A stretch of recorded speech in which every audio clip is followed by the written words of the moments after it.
2026년 1월 1일 망하지 아니하게 하시리라. 요나서 1장 1절에서 7절 말씀. 니느웨로 가서 외치라. 여호와의 말씀이 아미떼의 아들 요나에게 임하니라. 이르시되 너는 일어나 저 큰 성읍 니느웨로 가서 그것을 향하여 외치라. 그 악독이 내 앞에 상달되었음이니라 하시니라. 여호와의 얼굴을 피하려고 그러나 요나가 여호와의 얼굴을 피하려고 일어나 다시스로 도망하여 하려 하여 요바로 내려갔더니 마침 다시스로 가는 배를 만난지라. 여호와의 얼굴을 피하여 그들과 함께 다시스로 가려고 뱃삭스를 주고 배에 올랐더라. 제비가 요나에게 뽑힌지라. 여호와께서 큰 바람을 바다 위에 내리심에 바다 가운데 큰 폭풍이 일어나 배가 거의 깨지게 된지라. 사공들이 두려워하여 각각 자기의 신을 부르고 또 배를 가볍게 하려고 그 가운데 물건들을 바다에 던지니라. 그러나 요나는 배 밑층에 내려가서 누워 깊이 잠이 든지라. 선장이 그에게 가서 이르되 자는 자여 어찌함이냐. 일어나서 내 하나님께 구하라.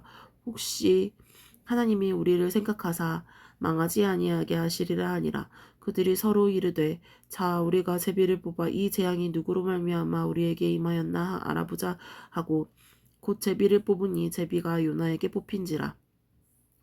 여호와께서 요나에게 니느웨로 가서 그 악독을 외치라고 말씀하십니다. 그러나 요나는 여호와의 얼굴을 피하여 다시스로 도망가려고 배에 오릅니다.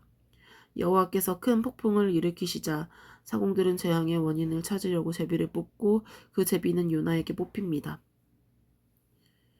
중보기 또 교육 현장의 말씀의 사명을 회피하지 않고 순종하는 믿음의 교육자들이 세워지게 하옵소서. 하나님 아버지 저 또한 말씀의 사명에 순종하는 믿음의 교육자 되어질 수 있도록 세워주시옵소서. 해설. 니느웨로 가서 외치라. 하나님이 요나에게 당시 세계 최강국 아수르의 수도 니느웨로 가서 그들의 악독을 외치라고 명령하십니다.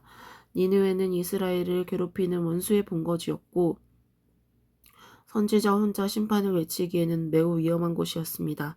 하지만 하나님은 인간의 생각으로 불가능해 보이는 일도 가능하게 하십니다. 하나님이 우리에게 맡기신 사명도 내 힘으로는 감당하기 어렵습니다. 하지만 나에게 명령하신 하나님이 능력도 주시고 길도 열어주십니다. 새해 하나님이 나에게 맡기신 사명은 무엇입니까? 그것이 어렵게 느껴지는 까닭은 무엇입니까? 여호와의 얼굴을 피하려고.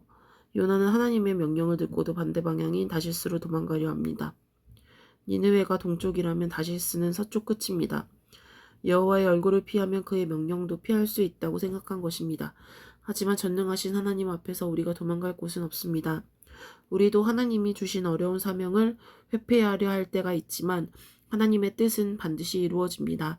순종이 늦어질수록 더 큰 고통만 뒤따를 뿐입니다.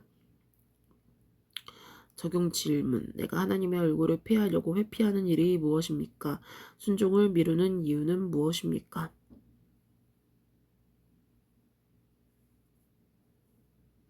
제비가 요나에게 뽑힌지라.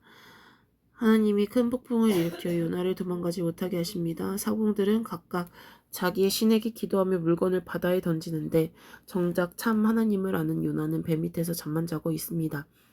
그러자 이방인 선장이 요나를 깨워 하나님께 기도하라고 재촉하는데 부끄럽기 짝이 없는 모습입니다. 제비 뽑기 결과 요나가 이 재앙의 원인임이 드러납니다. 이처럼 하나님의 사명을 회피하면 나뿐만 아니라 주변 사람들까지 고통을 받습니다. 사명을 회피한 나 때문에 피해를 입은 사람들은 누구입니까? 새해에 내가 순종하기로 결단해야 할 일은 무엇입니까? 기도하기. 새해에 주께서 저에게 맡기신 사명에 순종하길 원합니다. 하나님의 얼굴을 피해 도망가려는 교만한 마음을 회개하고 말씀 앞에 겸손히 서게 하옵소서. 저의 불순종으로 주변 사람들이 괴로움 당하지 않도록 하나님의 뜻에 즉시 순종하는 한 해를 보내게 하옵소서. 아멘. 간증. 큰 바람 앞에 깨어난 남편. 황의술. 어릴 때부터 교회를 다녔지만 외적인 것을 중시하며 살았습니다. 그래서 배우자 학감을 고를 때에도 외모를 따지다가 불교 신자인 지금의 아내를 만났습니다. 그럼에도 저는 가진 게 없으니 내 말을 잘 들을 거야 라는 오만한 생각으로 결혼했습니다. 그러나 결혼 생활은 다툼의 연속이었습니다. 사소한 말 한마디로 시작된 갈등은 서로에게 큰 상처를 주는 싸움으로 번졌습니다. 그러던 어느 날 아내가 교회에 다니겠다며 저에게 함께 가자고 말했습니다. 알고 보니 아내는 교통스러운 결혼 생활을 말씀으로 해석하려고 기독교로 개종한 것이었습니다. 그런데도 저는 여전히 아내를 닥달했습니다. 아내가 집에서 밥하기보다 외식을 즐기고 불필요한 물건을 쌓아두고 음주를 즐기는 것을 못마땅하게 여겼습니다. 저는 교회 소그룹 모임에서 아내를 고발하며 자기 역할을 다하지 않는다고 정죄했습니다. 우울증을 앓던 아내는 자책하다가 더욱 무기력해졌습니다. 그러다 한 번은 아내가 술을 마시고 수면제를 다량 복용하는 큰 바람 같은 사건이 찾아왔습니다. 저는 깨어나지 않는 아내를 보며 두려웠습니다. 3일 만에 깨어난 아내는 우울증이 이렇게 죽음과 가까운 줄 몰랐다고 말했습니다. 그제야 저는 자는 자여 어찌함이냐 일어나서 내 하나님께 구하라는 말씀처럼 영적인 잠에서 깨어나 하나님을 찾았습니다. 그리고 나는 옳고 아내는 틀렸다는 제 기준이 아내를 죽음의 문턱까지 몰고 간 것을 깨달았습니다. 공감과 보살핌이 필요한 아내를 사랑으로 품지 않은 제 강팍함을 회개했습니다. 큰 바람 같은 사건으로 저의 교만과 사랑 없음을 보게 하시고 진정한 회개만이 아내를 살릴 수 있음을 알려주신 하나님께 감사드립니다. 아내에게 진심을 담아 사랑해라고 자주 말하겠습니다. 설거지, 쓰레기, 분리배출 등 하루에 한 가지 이상 집안일을 하겠습니다.